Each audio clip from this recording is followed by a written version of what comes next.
जब आप वोट करने जाए तो जरा घर में जो गैस सिलेंडर है ना, उसको जरा नमस्कार करके जाइए।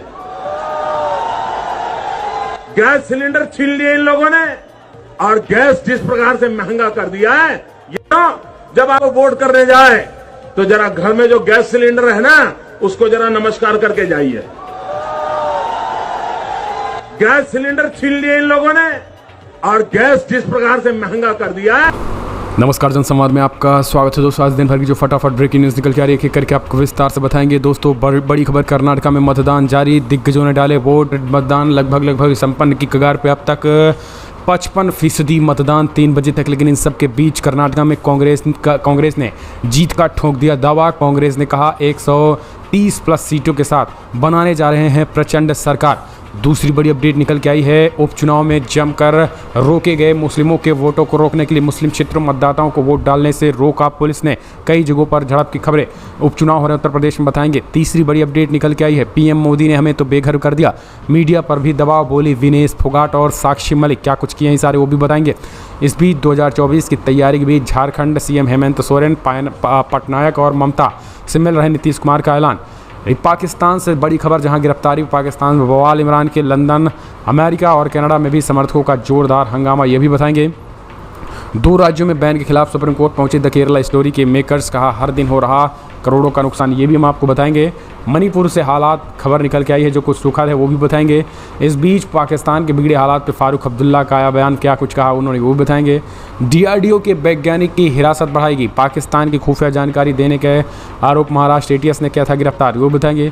अतीक अहमद को लेकर कुछ एक बड़ी खबर आई है। ये उत्तर प्रदेश में नगर निकाय चुनाव की तैयारियों के बीच क्या है पूरा मामला, वो बताएंगे। अतीक और अशरफ के हत्यारों के पास कहाँ से आई महंगी पिस्टल, ओवैसी ने बोला बड़ा हमला, तो एक एक करके बताएंगे। लेकिन उससे पहले एक छोटा सा निवेदन, अगर आपने चैनल को सब्सक्राइब नहीं किया तो पल पल के अपडेट के लिए चैनल को सब्सक्राइब करना ना भूलें। 210 साल पहले बड़ी अपडेट निकल के आई, कर्नाटका में मतदान जारी, दिग्गजों ने डाले वोट। बिग ब्रेकिंग निकल के आ रही है, 5 बजे तक लगभग 55% मतदान।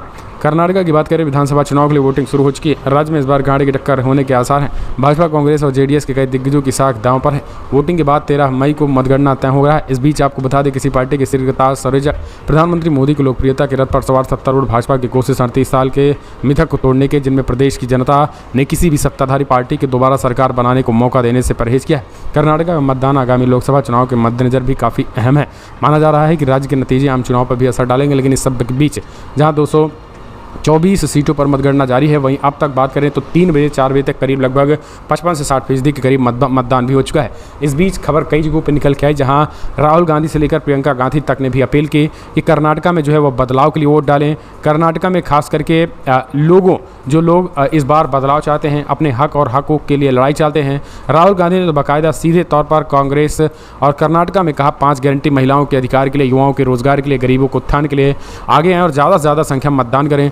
40% कमीशन शुरू मुक्त प्रगतिशील कर्नाटका का साथ में निर्माण करें। ये सारी चीज़ें जो है कर्नाटका में उन्होंने अपील की। राहुल गांधी ने भी, प्रियंका गांधी ने भी अपील की। तो सीधे तौर पर आज ज़बरदस्त जोश देखने को मिला। सुबह सुबह कई जगह ईवीएम खराब रही। इन सब के बीच भारतीय जनता पार्टी के नेताओं ने, विधायकों ने जो है वो पैसे भी बांटने की कोशिश की, लेकिन जनता ने उनको दौड़ा लिया और जमकर कूट दिया। कई जगहों पर मारपीट की भी खबरें निकल के आई हैं, जहां बीजेपी बूथ पे जो है वो कब्जा करना चाहती थी। हालांकि पुलिस और चुनाव आयोग ने मिलकर के भाजपाइयों की हवा निकाल दी है। तमाम सर्वेस तो मुश्किलें बढ़ा ही रहे थे, लेकिन सबसे बड़ी बात, युवाओं के जो बड़े पैमाने पर किए गए मतदान ने भी भारतीय जनता पार्टी की मुश्किलें बढ़ा दी हैं और इस बार सत्ता में जबरदस्त बदलाव की तरफ बढ़ रहे हैं। कमेंट्स के माध्यम से अपने सुझाव दें। अगली एक और अपडेट, उत्तर प्रदेश उपचुनाव 4 और 96 में वोटिंग जारी, सपा का आरोप, मुस्लिम क्षेत्र में मतदाताओं को वोट डालने से रोक रही पुलिस। उत्तर प्रदेश में रामपुर में स्वार और मिर्जापुर की 96 विधानसभा सीटों के लिए भी उपचुनाव में मतदान हुआ। इस बीच 9 बजे तक के स्वार 7.5% और 96 में अगर बात करें 3 बजे तक, तो अब तक 3 से 4 बजे तक लगभग 39% और 42% मतदान हुआ। मतदान बहुत धीमा है, खास करके स्वार विधानसभा सीट में। स्वार विधानसभा में समाजवादी पार्टी ने आरोप लगाया कि मुस्लिम क्षेत्रों में मतदाताओं को वोट डालने से रोका गया। खास करके शाम 6 बजे तक जो है मतदान केंद्रों पर मतदाता वो रहेंगे। और समाजवादी पार्टी ने आरोप लगाया कि रामपुर की स्वार विधानसभा सीट पर मुस्लिम बाहुल्य क्षेत्र डांडा, डडियाल, लखवेड़, अकबारापुर, रसूलपुर, फतेहपुर, खेमपुर, मिलक माजी में पुलिस मुस्लिम मतदाताओं को वोट डालने से रोक रही है। बार बार ID चेक करने के नाम पर परेशान किया जा रहा है। मतदाताओं को पुलिस पीट रही है। तो पार्टी ने आरोप लगाया कि मिर्जापुर की 96 विधानसभा की बूथ संख्या 145, 46, 37, 38, 270, 271 पर सपा के बूथ एजेंट को पीठासीन अधिकारी एजेंट नहीं बना रहे हैं। मिर्जापुर की 96 विधानसभा सीट उपचुनाव के लिए जारी वोटिंग को प्रभावित करने के लिए उत्तर प्रदेश सरकार में कैबिनेट मंत्री आशीष पटेल सपा कार्यकर्ताओं को फोन करके धमका रहे हैं। लगातार आरोप के बीच ये सारी खबरें। अगली एक और अपडेट, पीएम मोदी ने हमें बेघर कर दिया, मीडिया पर भी दबाव, बोले विनेश फोगाट और साक्षी मलिक। 16 अगस्त 2021 दिल्ली की 7 लोक कल्याण मार्ग यानी पीएम आवास जहां जमा है टोक्यो ओलंपिक 2020 से लौटा भारतीय खिलाड़ियों का दल। प्रधानमंत्री नरेंद्र मोदी एक एक करके सभी खिलाड़ियों से मिल रहे हैं। बातचीत के दौरान प्रधानमंत्री पहलवान विनेश फोगाट से मुखातिब होते हैं और कहते हैं कि और विनेश ये तो मेरे ही परिवार के हैं। 9 मई 2023 को दिल्ली के जंतर मंतर जहां जमा है भारतीय कुश्ती संघ के अध्यक्ष ब्रिजभूषण सिंह के खिलाफ धरने दे रहे पहलवान, भारी पुलिस जब्ते और देश के अलग अलग हिस्से से आए लोगों के बीच बैठे पहलवान विनेश फोगाट को जब जनसत्ता ने पीएम मोदी को उनके लेकर बयान दिलाया तो फिर उन्होंने कहा कि पता ही नहीं चला प्रधानमंत्री जी ने हमें कब बेघर कर दिया। प्रधानमंत्री मोदी जी हमारी बात को सुनिए। एक बार फिर से पहलवानों ने हमकार। दरअसल पहलवानों के समर्थन में किसान और बड़े पैमाने का खाप पंचायतें तो रही हैं, लेकिन प्रधानमंत्री मोदी की चुप्पी जो है वो किसानों को, पहलवानों को जो है मुश्किलों में डाल दिया और वो कुछ समझ नहीं पा रहे हैं कि आखिर हम करें तो करें क्या, बोले तो बोले क्या। अगली एक और अपडेट निकल के आई है। पाकिस्तान से बड़ी खबर निकल के आ रही। इमरान खान की गिरफ्तारी पर पाकिस्तान में नहीं बल्कि अमेरिका, लंदन और कनाडा में भी बवाल मचा है। समर्थक लगातार हंगामा दे रहे हैं। बड़ी अपडेट निकल के आ रही। पाकिस्तान में पूर्व प्रधानमंत्री इमरान खान की गिरफ्तारी के बाद देश के कई हिस्सों में हिंसा शुरू हो गई। पाकिस्तान की एंटी कॉरपोरेशन एजेंसी ने इमरान खान को इस्लामाबाद हाई कोर्ट से गिरफ्तार कर लिया। आपको बताते चले कि इमरान खान आल कादरी भ्रष्टाचार मामले में आरोप में अदालत में पेश हुए थे। इसके बाद हिंसा शुरू हो गई और सड़क पर जमकर विरोध प्रदर्शन हुआ। समर्थक और वहीं पीटीआई के कार्यकर्ताओं ने लाहौर के कसरत कमांडर के घर पर हमला बोल दिया। इमरान खान की गिरफ्तारी का असर अमेरिका में भी देखने को मिला और साथ साथ कनाडा में भी। वहीं 9 मई को वाशिंगटन में पाकिस्तान के राजदूत के आवास के बाहर लोग एकत्रित होकर धरना प्रदर्शन और जमकर विरोध किए हैं। वहीं बात की जाए तो अमेरिका के अलावा लंदन में भी इमरान खान के समर्थक ने लंदन में पाकिस्तान उच्चायोग के बाहर जाकर जमकर विरोध प्रदर्शन किया है। यानी कि इमरान खान के विरोध प्रदर्शन अब विदेशों की धरती पर जा उमड़ा है और लगातार इसका विरोध प्रदर्शन हो रहा है कि इमरान खान को छोड़ा जाए। अगली एक और अपडेट निकल के आ रही है। 2 राज्यों में बैन होने के खिलाफ सुप्रीम कोर्ट पहुंचा है मामला। द केरला स्टोरी फिल्म को लेकर हर दिन हो रहे हैं करोड़ों के नुकसान। बड़ी खबर है। पश्चिम बंगाल और तमिलनाडु में film the Kerala story ban होने का मामला अब सुप्रीम कोर्ट की चौखट पर जा पहुंचा है। फिल्म के निर्माता शुभदीपन सेन ने पश्चिम बंगाल और तमिलनाडु में लगी रोक के खिलाफ सुप्रीम कोर्ट से मदद मांगने की अपील की है। निर्माता की याचिका को लेकर वरिष्ठ वकील हरिसेन सल्वेन ने जस्टिस के सामने पेश किया और कहा इस मामले पर जल्द सुनवाई की जाए। इस पर पीठ ने कहा है कि अगले मंगलवार को फिल्म की रिलीज पर रोक लगाने के लिए भी पहले भी याचिका दायर की गई थी, लेकिन याचिका को खारिज कर सुप्रीम कोर्ट ने फिल्म को रिलीज करने का आदेश दिया। वहीं याचिका पर सुनवाई करने के लिए जस्टिस ने कहा है कि 15 मई तक सुनवाई हो पाएगी। सल्वेर ने कहना है कि हमारा रोज़ाना आर्थिक नुकसान काफ़ी ज़्यादा होता जा रहा है। 12 मई से लेकर अब तक काफ़ी ज़्यादा नुकसान झेलने को मिल जाएगा अगर 12 मई तक सुनवाई नहीं हो पाती है तो। अगली एक और अपडेट निकल के आ रही है। सुधर रहे हालात लेकिन खाली होने लगे हैं पूरी तरह से। मणिपुर में हर एक घर 4 घंटे के अंदर कर्फ्यू में काफ़ी ज़्यादा छूट देखने को मिली। बड़ी खबर निकल के आ रही। मणिपुर में हालात समान होने लगे। फिलहाल किसी तरह की हिंसा की खबर अब सामने नहीं आ रही है, जिसको देखते हुए सभी जिलों में कर्फ्यू को थोड़ा ढील दिया जा रहा है। एक वरिष्ठ अधिकारी का कहना है कि पिछले 24 घंटे में हिंसा की कोई नई रिपोर्ट सामने नहीं है। इससे स्पष्ट हो गया है कि राज्य की स्थिति अब सामान्य हो रही है। इसलिए बुधवार को शाम 5 बजे से लेकर 10 बजे तक कर्फ्यू में ढील दी गई थी, जिसमें 9 प्रभावित जिलों में काफ़ी ज़्यादा छूट देखने को मिली। राज्य में राहत शिविर खाली हो रहा है और धीरे धीरे मंगलवार से हालात काफ़ी ज़्यादा शांत होते नजर आ रहे हैं। मंगलवार को इम्फाल पश्चिम कलेक्टर ने भी काफ़ी ज़्यादा ढील दी थी, जिसमें 5 बजे से लेकर 11 बजे तक कर्फ्यू हटाने का आदेश दिया गया था। यानी कि जहाँ पर भीषण हिंसा थी वहीं अब हालात धीरे धीरे सुधरते नजर आ रहे हैं। अगले एक और अपडेट निकल के आ रही है। पाकिस्तान के बिगड़ते हालात पर फारूक अब्दुल्ला का बड़ा बयान निकल के आया है। पूर्व प्रधानमंत्री इमरान खान की गिरफ्तारी के बाद पाकिस्तान में कई जगहों में हिंसा की खबरें सामने आई। उनकी पार्टी पाकिस्तान तहरीक-ए-इंसाफ की ओर से जारी बयान में कहा गया है कि इमरान खान को कई जगह चोटें भी लग चुकी। पड़ोसी मुल्क में बिगड़ते हालात को लेकर बयान देते हुए नेशनल कॉन्फ्रेंस के चीफ और जम्मू कश्मीर के पूर्व मुख्यमंत्री की बयान सामने आए। उन्होंने कहा कि एक पड़ोसी मुल्क होने के नाते पाकिस्तान में बेहतर हालात की उम्मीद रखनी चाहिए, लेकिन हालात बद से बदतर होते जा रहे हैं। पहले आर्थिक आर्थिक संकट अब राजनीति में एक नया भूचाल देखने को मिल रहा है। जम्मू कश्मीर के पूर्व मुख्यमंत्री आज अस्थिरता पाकिस्तान हमारे लिए खतरा है, हमने एक स्थिर पाकिस्तान चाहिए जो उपमहाद्वीप के रूप में शांति कायम कर सके, लेकिन पाकिस्तान खुद ही जलने लगा है और खुद में ही अब वह तहस नहस हो जाएगा। अगली एक और अपडेट निकल के आ रही है, चलते हैं बड़ी खबर है। मनीष सिसोदिया की मुश्किलें बरकरार, ईडी की 64 सीट पर सुनवाई को टाला गया है। बड़ी अपडेट निकल के आ रही है। आबकारी नीति मामले में जुड़े मनी लॉन्ड्रिंग मामले में आम आदमी पार्टी के नेता और दिल्ली के उप मुख्यमंत्री मनीष सिसोदिया के खिलाफ दाखिल चार्जशीट पर संज्ञान लेने के मामले में बुधवार को सुनवाई को टाल दिया गया। राउज एवेन्यू कोर्ट ने अब 19 मई को मामले की सुनवाई करने का ऐलान किया है, जबकि आबकारी नीति से जुड़े मुख्य मामले की सुनवाई 1 जून को होने वाली है। इससे पहले 8 मई को दिल्ली शराब घोटाले मामले पर ईडी ने अदालत के सामने 5वीं चार्जशीट रखी थी और 5वीं चार्जशीट में पहली बार प्रवर्तन निदेशालय ने डिप्टी सीएम मनीष सिसोदिया की शिकायत पर चार्जशीट को रखा था, यानी कि पहली बार ईडी में मनीष सिसोदिया का नाम आया था। दिल्ली आबकारी घोटाले मामले में ईडी का दावा है कि आम आदमी पार्टी के कुछ बड़े नेता इनके साथ रहे हैं, जिनका ग्रुप में ये बड़ी घोटाला किया गया था। उसमें निकल के नाम आता है दिल्ली आबकारी नीति मामले में मनीष सिसोदिया और केंद्रीय जांच ब्यूरो ने 24 फरवरी से गिरफ्तार किया है और 19 मई को अब सुनवाई होने जा रही। इसी के साथ चलते हैं अगली एक और अपडेट निकल के आ रही है। बड़ी खबर है, एक बार फिर विपक्षी एकता को लेकर लगातार सक्रिय नजर आ रहे हैं नीतीश कुमार। आपको बताते चले कि पटनायक से मुलाकात के बाद अब हेमंत सोरेन से करने वाले हैं मुलाकात। बड़ी खबर है, बिहार के मुख्यमंत्री नीतीश कुमार ने आजकल केंद्र की बीजेपी सरकार के खिलाफ विपक्षी ताकतों को एकजुट करने का जिम्मा उठाया है। इस ताकत को और मजबूत करने के लिए बुधवार को वह झारखंड के अपने समक्ष हेमंत सोरेन से मुलाकात करने वाले हैं। इससे पहले नीतीश कुमार ने मंगलवार को ही ओडिशा के मुख्यमंत्री नवीन पटनायक से मुलाकात की। इससे पहले ममता से और उससे पहले राहुल गांधी से भी मुलाकात किए थे, यानी कि हर एक जद्दोजहद कोशिश करते नजर आ रहे हैं नीतीश कुमार सभी विपक्षी पार्टियों को एकजुट कर सत्ता से बीजेपी को उखाड़ फेंकने के लिए।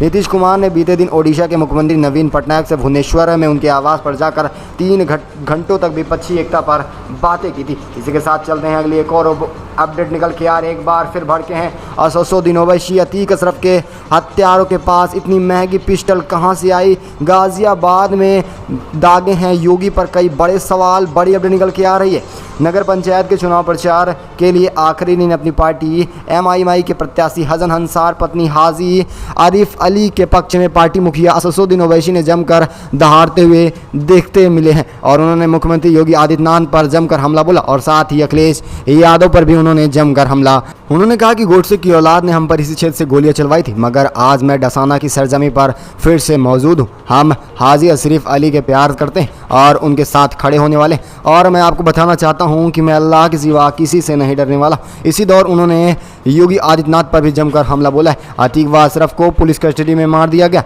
एनकाउंटर से लोकतंत्र कमजोर हो रहा है। एनकाउंटर से जनता का विश्वास कोर्ट से उठने लगा है। पुलिस भी कम होती जा रही है और कोई अगर सत्ता में बैठ कर तय करेगा कि कोर्ट फैसला लेगा या गोली, इंसाफ कौन करेगा, एनकाउंटर या न्यायालय, तो यह पूरी तरह से योगी सरकार और बीजेपी खासकर लोकतंत्र और कानून व्यवस्था के साथ खिलवाड़ कर रही है। उन्होंने प्रधान योगी आदित्यनाथ पर हमला बोलते हुए कहा कि इतने गरीब हैं वो बच्चे कि उनके पास 8-8 लाख रुपए की जिगाना पिस्टल कहां से आ जाती है। उन्होंने सरकार पर बताया कि पूरा दामोमदार केवल और केवल सरकार का रहा है। सरकार पूरी तरह से तानाशाही हो चुकी और जिसको चाह रही है जहां मारना चाह रही, इसलिए हमको बीजेपी को जल्द से जल्द सत्ता से उखाड़ फेंकना होगा। अगली एक और अपडेट पर चलते हैं। बड़ी खबर है, आपको बताते चलें, अमेठी में सपा विधायक राकेश प्रताप सिंह की दबंगई। थाने के भीतर जाकर बीजेपी प्रत्याशी के पति को जमकर पीटा, लात घूसे चले हैं। बड़ी अपडेट निकल के आ रही। उत्तर प्रदेश के अमेठी में समाजवादी पार्टी के विधायक राकेश प्रताप सिंह की दबंगई सामने आई। राकेश ने बीजेपी के निकाय चुनाव प्रत्याशी दीपक सिंह को थाने में जाकर पीटा। हैरत की बात यह है कि जिस समय विधायक दीपक को पीटा जा रहा था उस समय पुलिस प्रशासन वहां पर मौजूद था, लेकिन किसी ने विधायक को रोका तक नहीं। यह मामला गौरीगंज कोतवाली में जब्त हो चुका है और इस मामले के बाद माहौल तनावपूर्ण हो गया। वहीं देर रात को विधायक नरेश सिंह थाने के अंदर धरने पर बैठ गए। बीजेपी प्रत्याशी के पति पर सपा कार्यकर्ता की पिटाई का आरोप लगा। विधायक दीपक सिंह पर मुकदमा दर्ज कराने के लिए अपने समर्थकों के साथ थाने के अंदर धरने पर बैठे। विधायक का कहना है कि केस दर्ज होने से पहले हम धरना खत्म नहीं करने वाले। मौके पर तनाव की स्थिति देखते हुए बड़ी संख्या में भारी पुलिस बल तैनात कर दिया गया। अगली एक और अपडेट निकल के आ रही है, चलते हैं कर्नाटक चुनाव लगातार बीजेपी और नरेंद्र मोदी की बढ़ा रही हैं मुश्किलें। पीएम मोदी और अमित शाह पर संजय राउत ने कर दिया है बड़ा खुलासा। बड़ी खबर निकल के आ रही। राज्यसभा सांसद और शिवसेना के ठाकरे गुट के नेता संजय राउत ने प्रधानमंत्री नरेंद्र मोदी और बीजेपी पर जमकर हमला बोला है। संजय राउत ने ट्वीट कर जरिए दावा किया है कि कर्नाटक विधानसभा चुनाव में बीजेपी का हारना तय हो चुका है। इसके साथ ही राउत ने महाराष्ट्र के सीएम एकनाथ शिंदे पर भी जमकर निशाना साधा है। राउत ने लिखा है कि कर्नाटक की जनता आज मतदान कर रही है। कर्नाटक चुनाव में प्रधानमंत्री नरेंद्र मोदी और अमित शाह के पसीने और पैसा डूबने वाले हैं, लेकिन इस चुनाव में बीजेपी हारना तय है। सन 2024 से पहले उनका यह शुभ संकेत होने वाला है, यानी कांग्रेस के लिए शुभ संकेत है, लेकिन वहीं बीजेपी अपना फिर से रोना रोटने वाली है। संजय राउत आगे लिखते हैं कि एकनाथ शिंदे पर भी निशाना साधते हुए उन्होंने कहा कि खुद को शिवसेना बताने वाले महाराष्ट्र के शासक इस समय पूरी तरह से तितिर बितिर होते नजर आ रहे हैं और आने वाले समय में बीजेपी शिंदे की भी साथ छोड़ने वाली है। दरअसल आपकी क्या राय है, अपनी राय कमेंट के माध्यम से जरूर दीजिएगा। अगर आपको भी लगता है कि कर्नाटक में बदलाव की लहर दौड़ रही है, अगर लोगों ने मान लिया है कि कांग्रेस का जीतना पत्थर की लकीर हो चुकी है, तो इस वीडियो को लाइक कर ज़्यादा से ज़्यादा शेयर करना। मिलते रहेंगे आपको ऐसी बड़ी अपडेट में, तब तक के लिए जय हिंद जय भारत।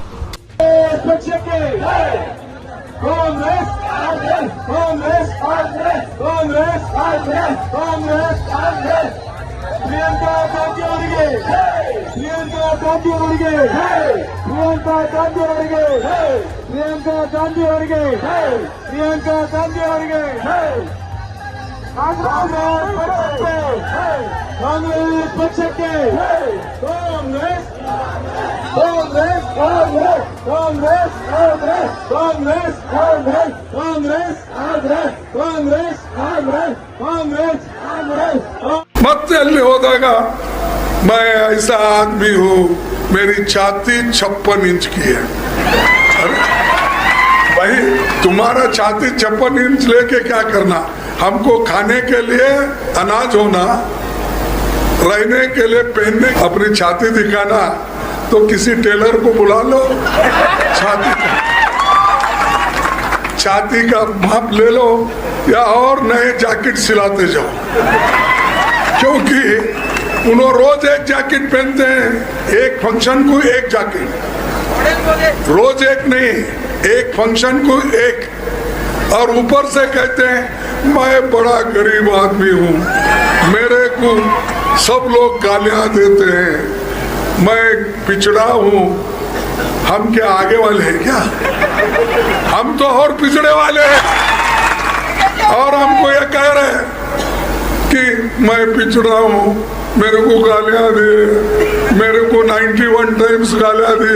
अरे ये कहने की बात है?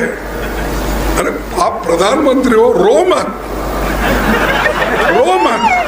आप सवाल का जवाब दो, उसके बजाय आप हमेशा रोते ही रहे।